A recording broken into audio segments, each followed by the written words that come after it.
30 বছর ধরে ফুল চাষ হয়। লোকজন আসা দিচ্ছে কবে থেকে?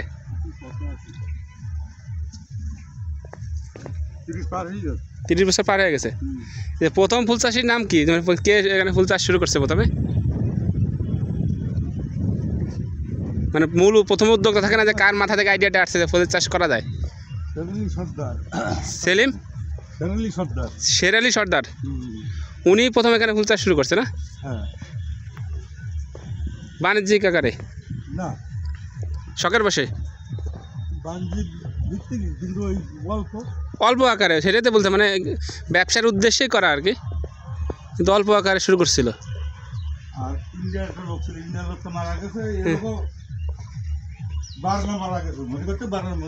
মানে যারা শুরু করছিল অধিকাংশই এখন দুনিয়াতে আর নাই নাকি? হ্যাঁ, সে মারা গেছে, ইন্ডিয়ার লোকটা মারা গেছে। এই যে লোকজন যে আসে এখানে, এটা কবে থেকে আসা শুরু করছে? মানে প্রথমে এমনি ঘুরতে আসলে ওই পার্ক বানানো, টিকিট কাটা, এটা 3 বছর ধরে। মানে আপনার মানে যে ইউটিউব ফেসবুকের মাধ্যমে মানে জানতে পারি আর কি, মূলত এখন বেশি আসে না আপনার? এটা কিসের জমি? এটা কি ফুল? এটা গন্ধরাজ আলাদা এরকম, এখান থেকে বানায় আর কি, ঈদতে শুরু হয়ে গেছে, এখান থেকে রোপণ করে। হ্যাঁ, এইরকম করিয়ে আস্তে আস্তে আস্তে আস্তে বাড়তে তারপরে বেড়ে গেছে। এখন গোলাপের সিজন নাই নাকি? হ্যাঁ, গোলাপ সিজন চলছে। এটা ছোটো ছোটো কুড়ি, আজকে বেশি হয়েছে। ও, আজকে বিক্রি হয়ে গেছে এখান থেকে না? এটা ছোটো থাকতে বিক্রি করে, ফোটার আগে না? আসুন, আপনি বুঝতে পারবেন। এইটা কি ফুল? এটা জার। এটা সূর্যের আলো সহ্য করতে পারে না? কি চমৎকার বাবা, দেখতে ইচ্ছে করে।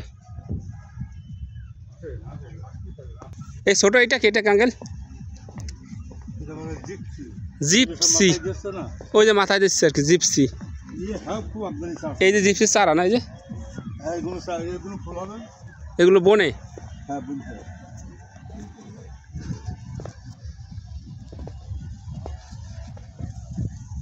মানে একজন মানুষ উদ্যোগ নিয়ে কি করতে পারে, তাই না? পুরো এলাকার উন্নয়ন মানে পরিবর্তন হয়ে গেছে না আগে থেকে, বহুত পরিবর্তন। এই ফুল চাষ করে। আগে এখানে কি চাষ হতো ফুলের আগে? ধান পাট। এই যে গোলাপের ক্ষেত হচ্ছে এটা না? এবার লাগাচ্ছে। এটা কত বছর পর ফুল আসবে?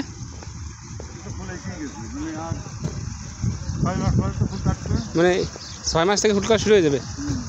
ও, অলরেডি চলে আসছে।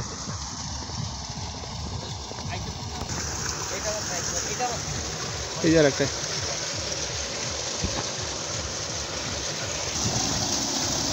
মেশিন দিয়ে পানি দেওয়া হচ্ছে, আর এখানে সার তৈরি করা হচ্ছে। সার, এই ঝাউ গাছ, এই হলো পাতাবাহার, চারা বানানোর জন্য এগুলো না? এগুলো বিক্রি হয়, কাটবে। এইটা কি? এইটা কাকা? হ্যাঁ, ও তুলা, বাইরে করতে কাটছেন?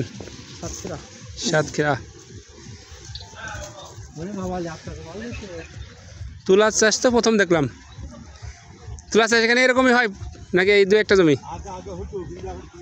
এখন কমে গেছে।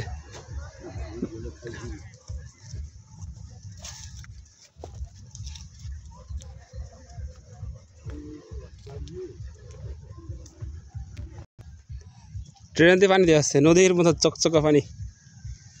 তুলা, এ ছিল তুলা চাষ আমাদের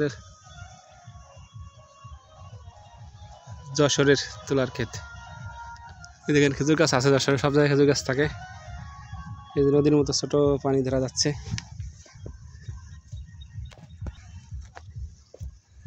এটা কি বিশ্রামের জায়গা? হ্যাঁ, চমৎকার বিশ্রাম করার জায়গা। এইগুলো হলো চারা হিসেবে বিক্রি করে না, জাউ গাছগুলো? বিক্রি যাবে।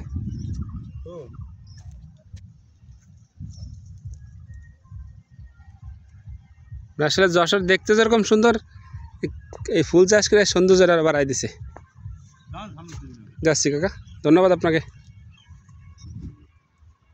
এসে যাও গাছের চারা, এই যে বড় যাও গাছ, মাঝখান দিয়ে পানির ধারা। এই হচ্ছে আমাদের বহুল পরিচিত গাঁদা ফুল। এটা আমাদের সব জায়গায় পাই আমরা। নিচে কিন্তু পানি, স্লিপ করলে অবস্থা খারাপ। এই হচ্ছিল যশোরের জিকরগাছার ফুল বাগানের জমিগুলো। এক পাশে গোলাপ বাগান, এক পাশে গাঁদা ফুলের বাগান। মাঝখান দিয়ে হাঁটতেছি, পানি সেচ দেওয়া হয়েছে দেখেন। এই হচ্ছে গোলাপ বাগান, আমরা যেভাবে দোকান থেকে কিনতে পাই, যে দেখেন এই যে কভারিং করা, এইভাবে এই কভারিং করা থাকে, এভাবে কেটে কেটে ঢাকা সহ বাংলাদেশের বিভিন্ন দেশে বিভিন্ন এলাকায় চলে যায়। এই যে গোলাপ বাগান, তার মধ্যে সবাইকে যশোরের ফুলের জমি থেকে ধন্যবাদ জানাচ্ছি। আবারও দেখাবে কোনো এক জায়গা, কোনো এক সবাই ভালো থাকবেন। আল্লাহ হাফেজ।